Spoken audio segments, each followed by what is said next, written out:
오늘 우리들에게 주신 하나님의 말씀은 디모데전서 2장 1절부터 7절 말씀입니다. 디모데전서 2장 1절부터 7절 말씀입니다. 디모데전서 2장 1절부터 7절 말씀을 한 목소리로 함께 읽도록 하겠습니다. 그러므로 나는 무엇보다도 먼저 모든 사람을 위해서 하나님께 간구와 기도와 중보기도와 감사기도를 드리라고 그대에게 권합니다. 왕들과 높은 지위에 있는 모든 사람을 위해서도 기도하십시오. 그것은 우리가 경건하고 품위 있게 조용하고 평화로운 생활을 하기 위함입니다. 이것은 우리 구주 하나님께서 보시기에 좋은 일이며 기쁘게 받으실 만한 일입니다. 하나님께서는 모든 사람이 다 구원을 얻고 진리를 알게 되기를 원하십니다. 하나님은 한 분이시요 하나님과 사람 사이의 중보자도 한 분이시니 곧 사람이신 그리스도 예수이십니다. 그분은 모든 사람을 위해서 자기를 대속물로 주셨습니다. 하나님께서 꼭 적절한 때에 그 증거를 주셨습니다. 나는 이것을 증언하도록 선포자와 사도로 임명을 받아 믿음과 진리로 이방 사람을 가르치는 교사가 되었습니다. 나는 지금 참말을 하지 거짓말을 하지 않습니다. 아멘. 네, 오늘 저는 디모데입니다. 디모데는 에베소 교회에 남겨졌습니다. 디모데는 바울과 함께 전도 여행을 다니고 있던 중에 중간에 에베소 교회에 도착하게 되었습니다. 그런데 당시 에베소 교회에는 문제가 있었고 바울은 이 문제를 해결해야만 했습니다. 하지만 바울은 에베소 교회에 남아서 문제를 해결할 수가 없었습니다. 왜냐하면 그는 급하게 마케도니아 지역으로 떠나야만 했기 때문입니다. 그래서 바울은 자신의 친아들과도 같은 디모데를 에베소 교회에 남기고 떠나면서 그에게 교회 문제를 해결하는 일을 맡겼습니다. 그래서 디모데는 에베소 교회에 남겨지게 되었습니다. 지금 건대호 목사님과 다른 교육자분들이 모두 외부의 일로 나가 계십니다. 목사님께서 저에게 목원교회를 맡기고 떠나셨는데요. 이 목사님께서 저를 믿고 이 큰 일을 맡겨주셨다는 것이 참 감사한 마음이 들기도 하지만 사실 지금 제 마음은 굉장히 떨리고 요동치고 있습니다. 이 에베소 교회의 사역자로 남겨진 디모데의 마음이 어쩌면 지금 저와 같은 마음이었지 않았을까라는 생각이 들면서 디모데의 마음이 너무나 공감이 됩니다. 그래서 오늘 이 자리에 서서 말씀을 전할 때 이 당시 디모데가 가졌던 마음 그대로 생생하게 말씀을 전할 수 있을 것 같은데요. 그래서 오늘은 조금 특별하게 제가 실제로 디모데가 되어서 말씀을 한번 전해보도록 하겠습니다. 사랑하는 성도 여러분, 제가 누구인지 아시나요? 네, 저에 대해서 굉장히 잘 알고 계시네요. 저는 디모데입니다. 제가 얼마 전에 편지를 한 통 받았습니다. 이 편지는 저를 에베소 교회 사역자로 세워놓고 급하게 마케도니아 지역으로 떠나신 바울 사도께서 보내신 편지입니다. 바울 사도께서 이 편지를 통해 저에게 여러 가지 가르침들을 주셨는데요. 이것을 우리가 함께 나누고 함께 실천하는 것이 교회에 큰 유익을 줄 것이라고 생각되어서 제가 이 시간에 한번 함께 나눠보려고 합니다. 지금 우리가 있는 에베소 교회에 처해 있는 상황이 어떻습니까? 물론 우리가 유대인들과 이방인들이 하나 되어서 아름다운 공동체를 이뤄가고 있는 훌륭한 교회이지만 우리 공동체 내부에서 심각한 문제가 발견되었습니다. 그것은 바로 우리 공동체 안에 거짓 교사들이 자리 잡고 있다는 것입니다. 누군가는 다른 교리를 가르치고 있고 또 누군가는 신화와 족보와 같은 헛된 것들에 몰두하고 있고 또 누군가는 율법에 대해서 잘 알지 못하면서 그저 겉으로만 율법 교사가 되어서 자신의 의를 드러내고 교회 내에 분쟁을 일으키고 있습니다. 우리는 이런 거짓 교사들의 가르침에 넘어가지 않기 위해서 선한 양심도 가져야 하고 또 굳건한 믿음도 가질 필요가 있습니다. 그렇기 위해서 우리가 반드시 해야만 하는 여러 가지 일들이 있습니다. 그렇다면 먼저 우리가 거짓 가르침에 넘어가지 않고 선한 양심과 믿음을 우리 안에 자리 잡게 하기 위해서 해야 하는 많은 일들 중에서 우리가 먼저 무엇을 하면 좋을까요? 바울 사도는 저에게 이렇게 가르쳐 주셨습니다. 함께 디모데전서 2장 1절 말씀을 읽어보도록 하겠습니다.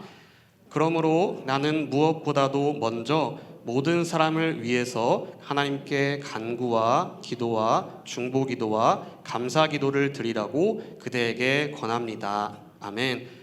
바울 사도께서 우리가 믿음을 지키기 위해서 해야 하고 또 할 수 있는 많은 일들 중에서 무엇보다도 먼저 모든 사람을 위해서 기도해라 라고 저에게 권하셨습니다.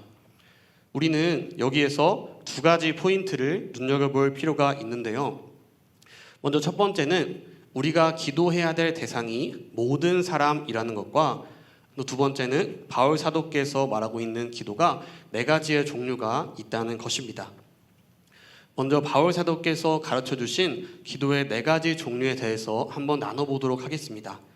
바울 사도는 우리가 간구, 기도, 중보기도, 감사기도 이렇게 네 가지의 기도를 드려야 한다고 가르쳐 주십니다. 첫째로 간구는 특정한 필요를 하나님께 구체적으로 아뢰는 기도입니다. 이 특정한 필요라는 것은 한 개인에게 정말 필요한 것일 수도 있고 또 공동체가 함께 필요하다고 느끼는 것일 수도 있습니다.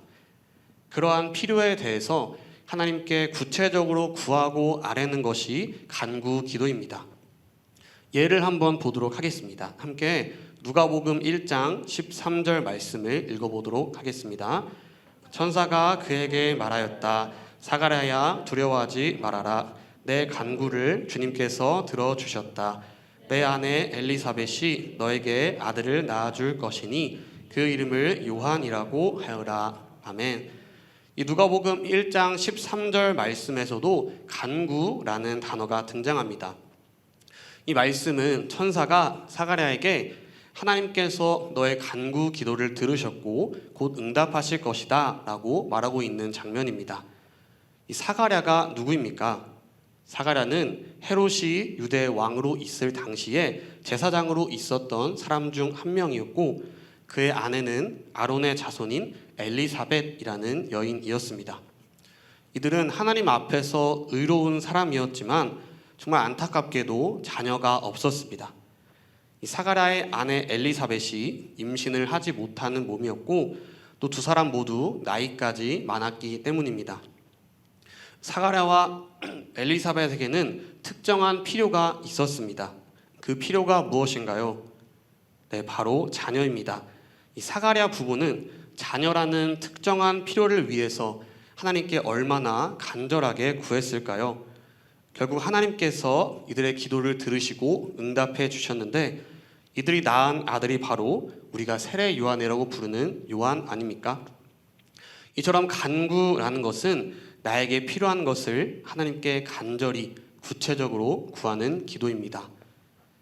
다시 2장 1절로 돌아와서 보시면 기도의 종류 중 두 번째로 그냥 기도는 우리의 눈에 띄는 기도들, 특별히 주로 교회 안에서의 일들을 놓고 드리는 기도입니다. 예를 또 한번 보겠는데요.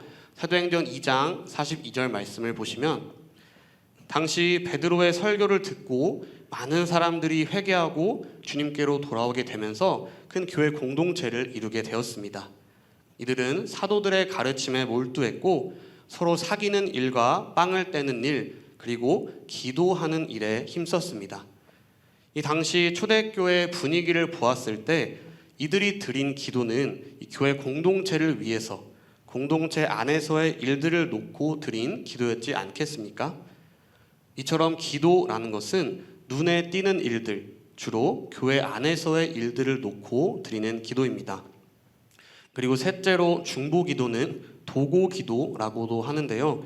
하나님께 담대한 태도를 가지고 드리는 기도로 쉽게 말하면 청원, 탄원과 같은 느낌의 기도이고 또 마지막으로 감사기도는 말 그대로 하나님께 우리가 감사한 것을 가지고 드리는 기도입니다. 우리는 거짓 교사들의 가르침으로부터 믿음을 지키기 위해서 먼저 기도하는 일에 힘써야 하는데 그 방법으로는 간구, 기도, 중보기도, 감사기도의 4가지 기도 방법이 있습니다. 이제 우리는 어떻게 기도를 드려야 하는지를 알게 되었습니다. 그렇다면 우리는 누구를 위해서 기도해야 할까요? 우리는 모든 사람을 위해서 기도해야 합니다. 이 모든 사람이라고 한다면 어디까지 내가 기도를 해야 모든 사람을 위해 기도한다고 말할 수가 있을까요? 우리 가족 구성원 모두를 위해서 기도하는 것이 모든 사람을 위한 기도일까요? 아니면 교회 내에 있는 다른 지체들을 위해서 기도하는 것이 모든 사람을 위한 기도일까요? 아니면 내가 알고 있는 모든 사람을 위해 기도하는 것이 모든 사람을 위한 기도일까요? 그저 단순히 모든 사람을 위해서 기도하십시오 라고 우리에게 말한다면 구체적으로 어떤 사람을 위해서 기도해야 하는지를 우리가 알기 쉽지 않습니다. 그래서 바울 사도께서는 모든 사람이라는 범위 안에 어떠한 사람까지도 들어가는지 예를 들어서 저에게 가르쳐 주셨는데요. 함께 2절 말씀을 읽어보도록 하겠습니다.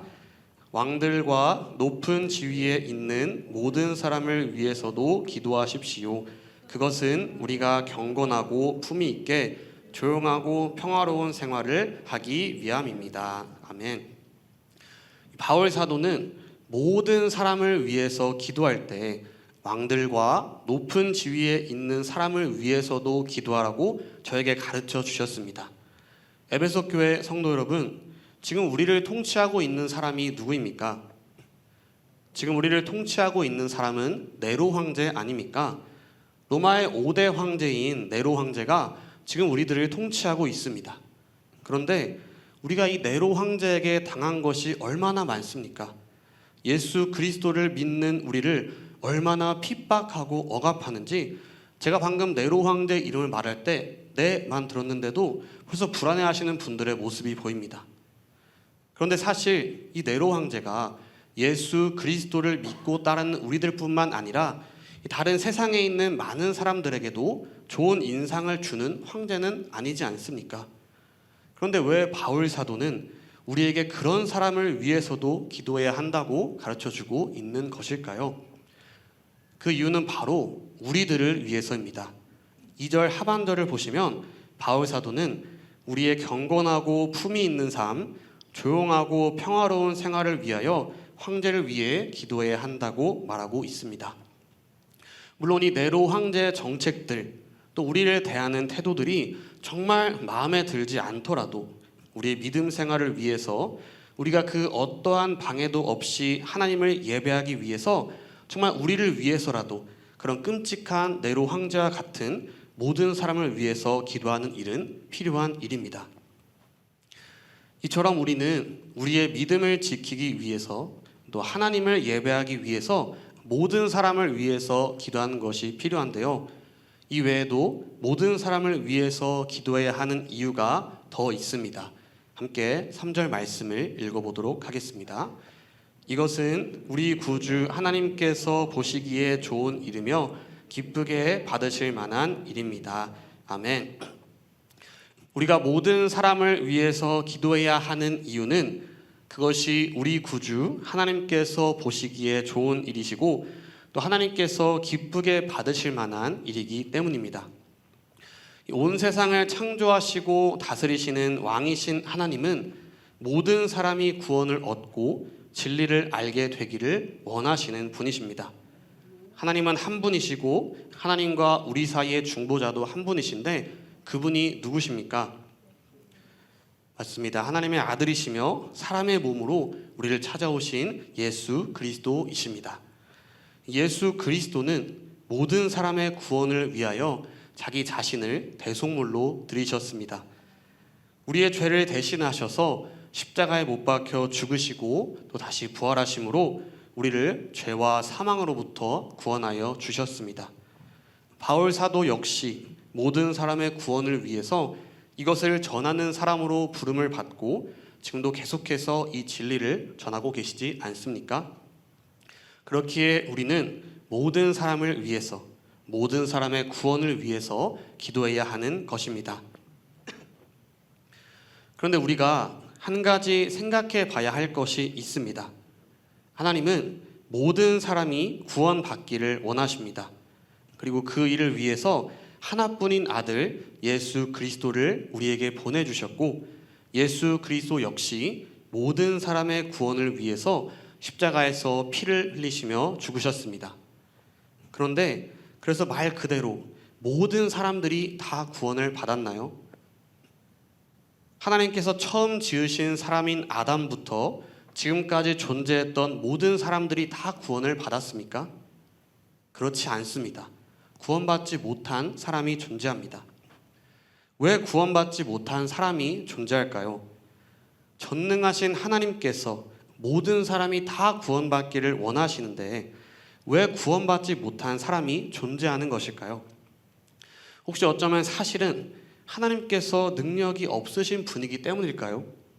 그래서 마음은 모두를 구원에 이르게 하고 싶지만 실제적인 능력이 되지 않아서 일부만 선택해서 구원을 받도록 하신 것일까요? 또 예수 그리스도는 자신을 비우시고 낮추시고 죽기까지 순종하시면서 모든 사람의 죄를 대신 지시고 십자가에서 피를 쏟으며 죽으셨습니다. 그런데도 구원받지 못한 사람이 있다는 것은 예수 그리스도의 피가 아무런 의미 없이 그저 바닥에 쏟아져 버렸다는 것을 의미하는 것이 아닙니까? 제가 지금 말하고 있는 모든 사람, 이 바울 사도가 우리에게 말하는 모든 사람, 또 하나님께서 구원하시기 원하시는 모든 사람은 이 문자 그대로의 모든 사람을 의미하는 것은 아닙니다. 이 모든 사람이라는 것은 하나님께서 구원하시기로 택하신 사람들 모두를 의미하는 것입니다. 이 바울 사도께서 저에게 지금 이렇게 편지를 보냈듯이 이전에 이미 에베소 교회 성도인 여러분들에게 편지를 보내셔서 가르침을 주셨다는 것을 알고 있습니다. 혹시 그 편지의 내용을 기억하시나요? 우리 함께 에베소서 1장 5절 말씀을 읽도록 하겠습니다. 에베소서 1장 5절 말씀을 제가 읽어드리도록 하겠습니다. 하나님은 하나님의 기뻐하시는 뜻을 따라 예수 그리스도를 통하여 우리를 하나님의 자녀로 삼으시기로 예정하신 것입니다. 아멘. 이 사람은 죄로 인해서 죽을 수밖에 없었습니다. 하지만 하나님은 예수 그리스도를 우리에게 보내주셔서 죄와 사망으로부터 구원을 받고 영원한 생명을 얻게 하셨습니다. 그런데 하나님은 구원받을 이들을 미리 정해 놓으셨습니다. 이 말은 하나님께 구원을 받지 못하는 사람들도 있다는 것인데 어쩌면 하나님께서 참 매정하신 분이 아니신가 라고 생각을 할 수도 있지만 모든 사람이 다 죄로 인해 죽을 수밖에 없는 그런 상황 속에서 오직 하나님의 은혜로 우리들을 구원해 주셨다는 사실이 우리에게 더더욱 큰 은혜가 되는 것이 아니겠습니까? 이처럼 바울 사도가 말하는 모든 사람, 하나님께서 구원하시기 원하는 모든 사람은 하나님께서 예정하신 사람들, 구원을 받게 될 모든 사람을 의미하는 것입니다. 그런데 왜 바울 사도는 우리가 헷갈리게끔 이렇게 말씀하신 것일까요? 처음부터 하나님은 하나님께서 구원하시기로 택하신 사람 모두가 구원을 얻길 원하십니다 라고 말했다면 우리가 오해가 없었을 텐데요. 여기에는 어떠한 의도가 들어 있습니다. 그 의도가 무엇일 것 같습니까? 하나님께서 택하셔서 구원을 받게 될 사람들은 인종이나 국적, 민족, 어떤 신분이 상관이 없다는 뜻입니다. 지금 우리 에베소 교회에 있는 교회 구성원들이 누구입니까? 주변을 한번 둘러보십시오. 어떤가요? 유대인 출신 그리스도인들과 이방인 출신 그리스도인들이 이곳에 함께 모여 하나님을 예배하고 있습니다. 하나님께서 구원하시기로 정하신 사람들은 그가 유대인이든지 이방인이든지 아무런 상관이 없습니다. 하나님은 모든 사람의 구원을 원하시기 때문입니다. 그렇기에 우리는 인종, 국적, 민족, 신분, 출신에 상관없이 하나님께서 구원하시기로 정하신 모든 사람들의 구원을 위해서 기도해야 하는 것입니다. 그렇기에 바울 사도 역시 유대인이지만 이방인들의 구원을 위해서 복음과 진리를 전하는 선포자와 사도로 임명을 받고 이방인들을 가르치는 교사가 된 것 아니겠습니까? 이제 우리는 먼저 무엇을 하면 좋을지를 알게 되었습니다. 이 바울 사도가 우리에게 먼저 모든 사람을 위해서 기도하라고 권면하셨습니다. 우리는 모든 사람을 위하여서 우리의 필요를 구하는 간구와 또 교회 안에서 눈에 띄는 것들을 놓고 하는 기도와 하나님께 담대하게 드리는 중보기도와 감사를 드리는 감사기도를 먼저 드려야 합니다. 우리의 평안한 믿음 생활을 위해서도 기도를 드려야 하고 하나님께서 구원하시기로 원하시는 모든 사람들을 위해서도 우리는 기도해야 합니다.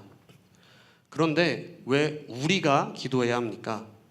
하나님께서 모든 사람의 구원을 위해 우리가 기도하는 것을 좋게 보시고 그렇기에 우리가 기도를 해야 하는 것은 맞지만 왜 하나님께서 구원하시기로 정하신 사람들을 위해서 우리가 기도를 해야 하는 것일까요? 하나님께서 정하셨으면 하나님께서 그 사람을 구원받게 하시고 그 사람을 구원하시면 되는 일 아니겠습니까? 왜냐하면 하나님은 언제나 사람을 통해서 일하시기 때문입니다. 이 대표적으로 위대한 선지자인 모세가 있지 않습니까? 하나님께서 그의 백성들을 이집트에서 구원하실 때에 하나님께서 직접 일하시지 않으셨습니다. 하나님은 모세를 부르시고 세우셔서 모세를 통해서 그의 백성들을 구원하게 하시고 하나님께서 주시기로 약속하신 땅으로 인도하게 하셨습니다. 또 하나님께서 세우신 사람 중에서 우리가 공통적으로 만났고 알고 있는 가까운 사람도 있지 않습니까? 바로 바울 사도입니다. 하나님은 모든 사람, 유대인과 이방인들 모두의 구원을 위해서 바울 사도를 부르셔서 세우셨습니다. 하나님께서 바울 사도를 통해서 구원받을 그의 백성들을 찾아서 구원하시는 일을 지금도 계속하고 계십니다. 지금 이곳에 계신 에베소 교회 성도님들 가운데서도 바울 사도를 통해서 이곳에 계신 분들도 있지 않습니까? 이처럼 하나님은 우리를 통하여 일하십니다. 하나님은 우리에게 하나님께서 택한 백성을 찾는 일을 맡겨주셨습니다. 전에는 우리 역시 세상에 속한 사람들이었으나 누군가를 통해서 복음을 듣게 되었고 또 누군가의 기도로 인해 하나님께로 돌아올 수 있었던 것 아니겠습니까?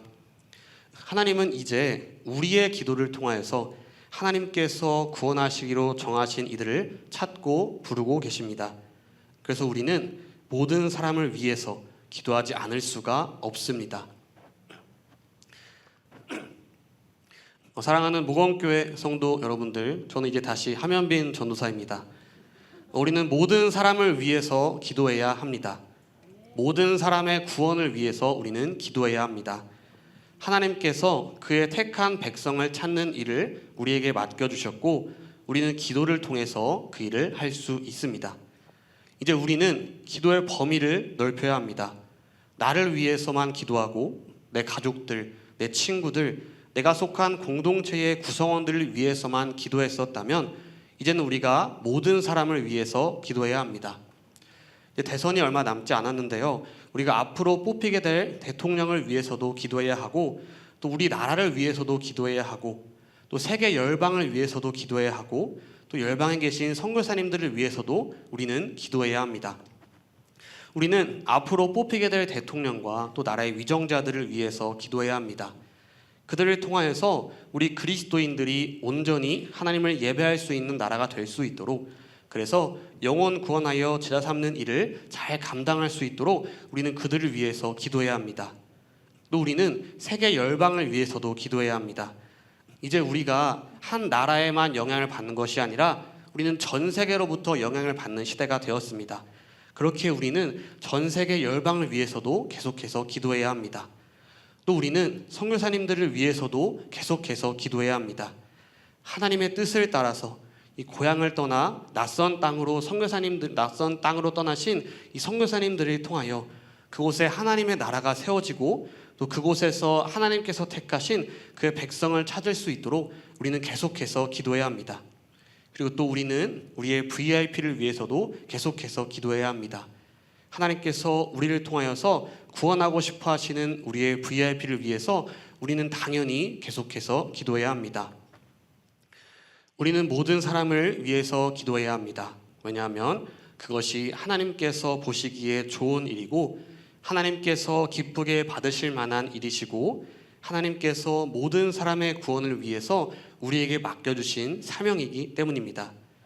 우리의 기도의 범위가 넓어질 수 있기를 소망합니다. 이제 우리가 모든 사람을 위해서 기도할 수 있기를 소망합니다. 그래서 하나님께 예배하는 일과 영혼 구원하여 제자 삼는 일을 방해받지 않을 수 있는 환경들이 세워지고 또 다른 이들을 통하여서도 하나님께서 찾으시는 그의 백성들이 돌아오는 일들이 일어나고 우리의 기도를 통하여서 우리의 VIP들이 하나님께로 돌아오는 일들이 일어나길 소망합니다. 우리가 드리는 모든 사람을 위한 기도를 통하여서 하나님이 찾으시는 모든 사람이 하나님께로 돌아오게 되기를, 그래서 그 기쁨을 우리가 함께 경험할 수 있게 되기를 주님의 이름으로 축복합니다.